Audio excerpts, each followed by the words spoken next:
concha bones. Oh wait, look at that dog. What is it? Let me show you the concha bones in some other mammal.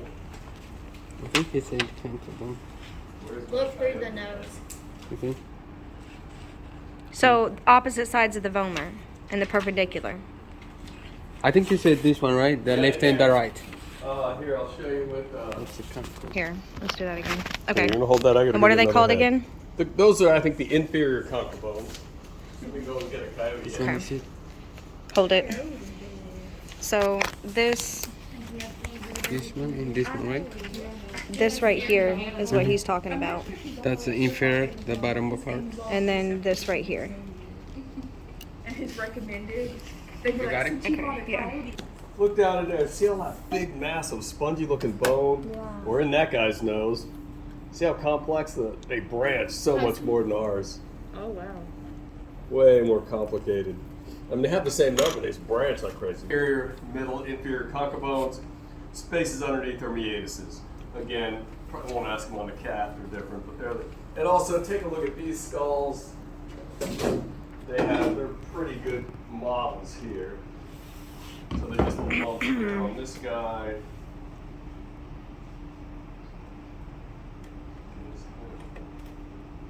Just take his head off. Wow. Oh Yeah. my gosh. Septum's placed there. But you'll see inferior, middle, and the superior concha bones right there. Look a little more realistic. Wait. Inferior, middle, superior is that little one right there. Oh, okay. And then what was the thing in between you said? The meatuses are the air spaces underneath. So if this is a middle concha bone, the air is going to move through the middle meatus underneath it. Oh, okay. Inferior meatus, superior meatus. And what's this one? This part? That's the septum. Septum? Is that even on Yeah. What is this hole? Like, there? Okay. the hole? That shouldn't be there. I'm not really sure. Maybe it should be. I don't know. We already did. Palate. Palate is the roof of your mouth. Palate separates nasal cavity from oral cavity. So that whole thing is a palate. Just keep in mind, on the skulls, you only have the hard palate. That's supported by bone. There's a fleshy projection on the back. That's a soft palate. On the cats, push on it. If the roof of the mouth doesn't move, it's hard palate. If you go towards the back and it's squishy, soft palate. So like What's the roof palate of your mean? mouth is hard and then further back you go soft? Yeah, there's no bone behind it as you go back. So what is palate mean? The plate separating. All right, just like the sinuses, the middle ear is an air-filled space surrounded by bone. So there's a tube that goes from your middle ear to your pharynx. You see that little brown slit right there? That's the opening to the auditory tubes that go to your middle ear. You can also see them. So is that like when kids get tubes put in their ears? You what? They put them. Because you do parts of the ear, which we don't. But that is the eustachian or auditory tube. This is a middle ear, where the eardrum is, and that goes down to the throat or pharynx. Wait, that's the eardrum? All right. Then a few other bits and pieces. Pleural membranes I'll show you in the cat. That's just visceral and parietal pleura. It's like the peritoneal membranes except around the lungs or pleura. So the outer layer of the lung is the visceral pleura. Let me grab a lung here real quick. Visceral pleura. Oh, Okay. What's Is that the real? plural? Visceral That's styrofoam. pleura. Parietal pleura lines the inside of the rib cage. That's out of a goat. This is what? a goat? Yeah. What? You're a lion horn. No, I think. I'm not. No, it's real. This is real. Why does it feel like styrofoam? Our lungs really that? Couple pigs for food. Used it in my country, you know. It's right. No. It's just my daughters don't like the pharynx. It starts. Here's the nasal cavities. They end right here, where it kind of constricts again. Those are sometimes called the internal nares. Those are the external nares. Sorry, Dan. No, you're fine. So that's a nasal cavity. It's kind of between my finger and my finger. This is the pharynx. The pharynx is basically your throat. It's a common passageway for both the digestive and respiratory system. So you're breathing through it, or you're swallowing food and water through it. So that whole thing is the pharynx. In the human, we're going to split it into three areas. We do not do this in the cat, because honestly, I have no idea where the landmarks are in the cat. But so that whole thing is the pharynx between my fingers. It starts here, and it ends right at this point here is where the respiratory and digestive systems diverge. This is where the air goes.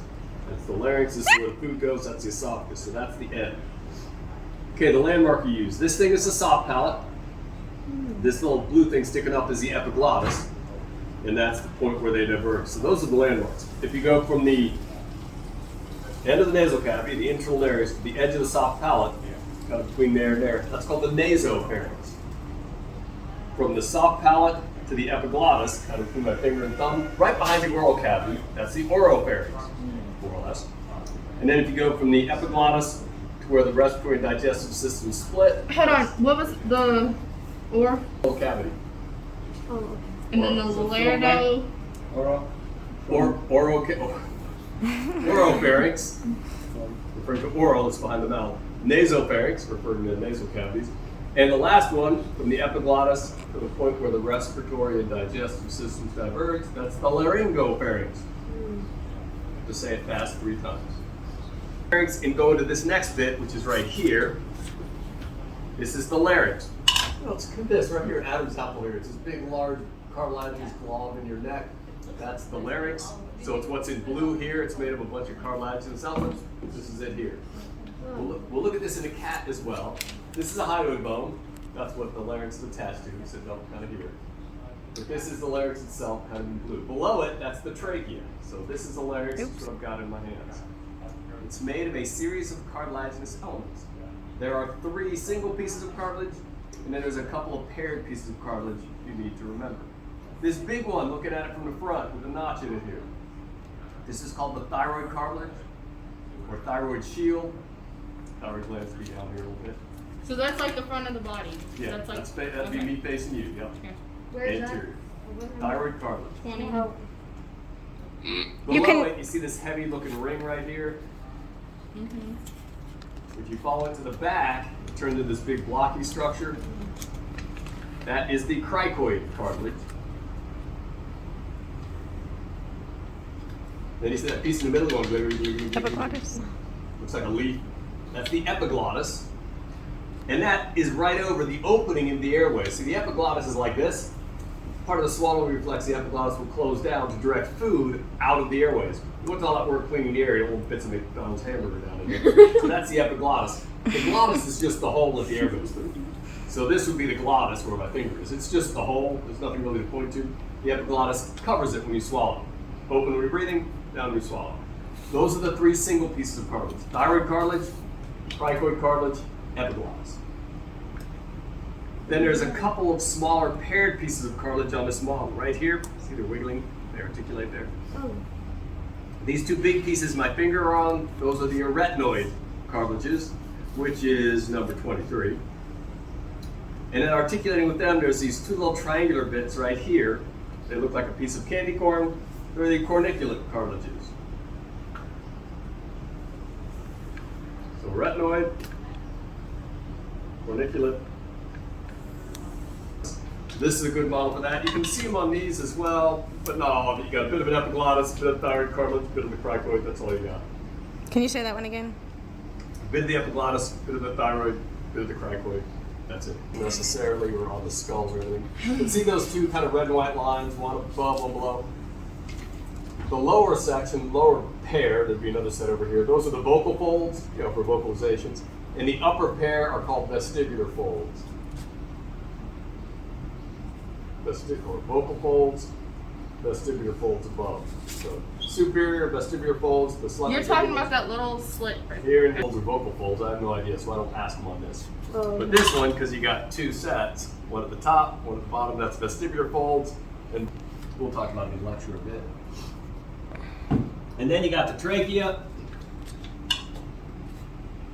You got 1 trachea, you got 2 lungs, so it's going to split. We'll see these easier on the cat. The trachea comes down and splits into primary bronchi. There's a right and left primary bronchi. The right one goes to the right lung, left one to the left lung.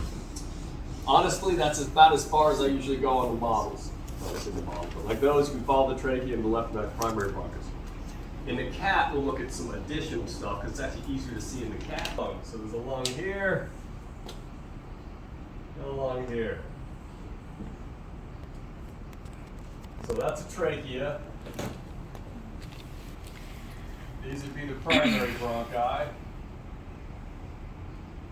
One to the left, one to the right. You can see them on the models, see them on the cat, it's pretty easy. Now, if we keep going in, which I'll mostly do on the cat, the lungs are separated into lobes, just like the liver, just like the pancreas, just like the testes. You've got a lot of lobes.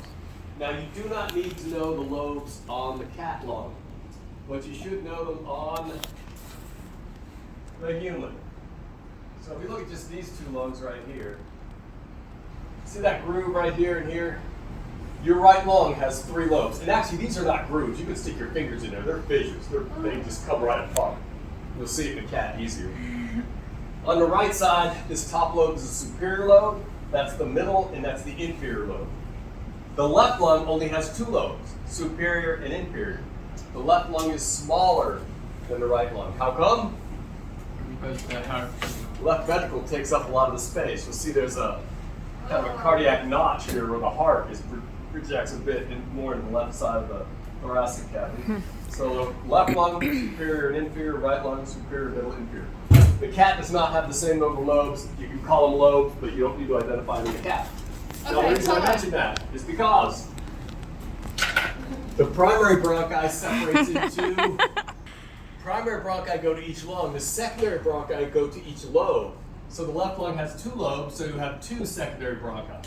The right lung has 1, 2, 3 lobes, so there's 3 secondary bronchi on the right side. Make sense? Then, again, you can't see this on the models, but in the cat, you'll actually be able to see branches coming off of the secondary bronchi, and those are going to be called tertiary bronchi. They go to internal subdivisions in the lungs that we can't really see. But in the cat, we'll be able to see primary, secondary, and tertiary bronchi. On the models, I usually stop at primary because I tend to not be able to figure out where I am. Almost done with the models. Probably next lab, I'm going to go through all the slides on the second lab. It's not all that many. I'll hit them all at once. Tonsils are actually on your digestive and your respiratory sheath. Tonsils are lymphatic organs. They're mainly for infection fighting. And if you think about it, short of puncturing your skin, how are you typically going to take pathogens into your body? You're going to eat them or you're going to inhale them. So there's a mass of these lymphatic organs right around you in the open. See, and you got to look at both models. Where's that other head? Pass it over here too, would you? Because these look different. See this orange patch back here? That's called the pharyngeal tonsils. They also call them adenoids. This orange patch here. Then you'll see a lump on either side of the palate. There's one right there, there'd be one over here. Those are palatine tonsils. Got a little orange circle in this model. And then you see this pointy thing sitting behind the tongue? That's the lingual tonsil.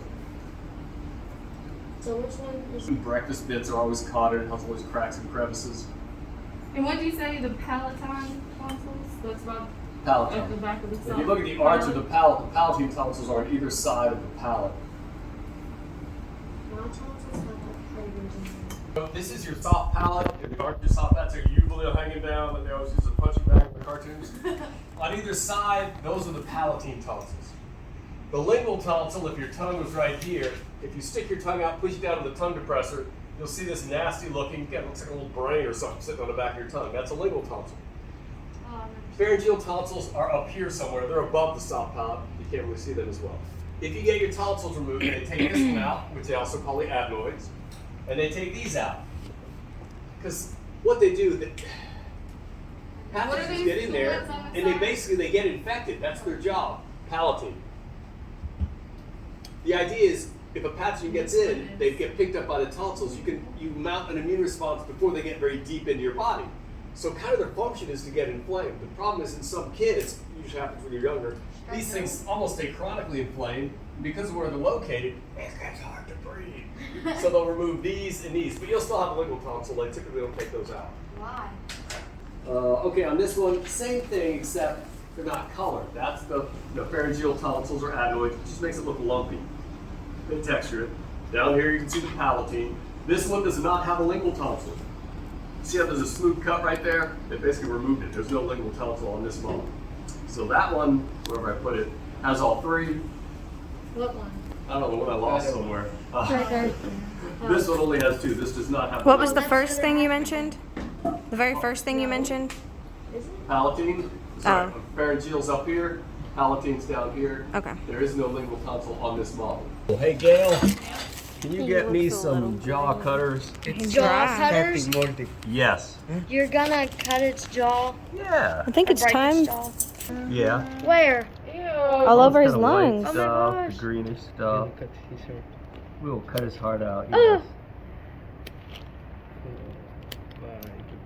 Because we need to get to the respiratory system.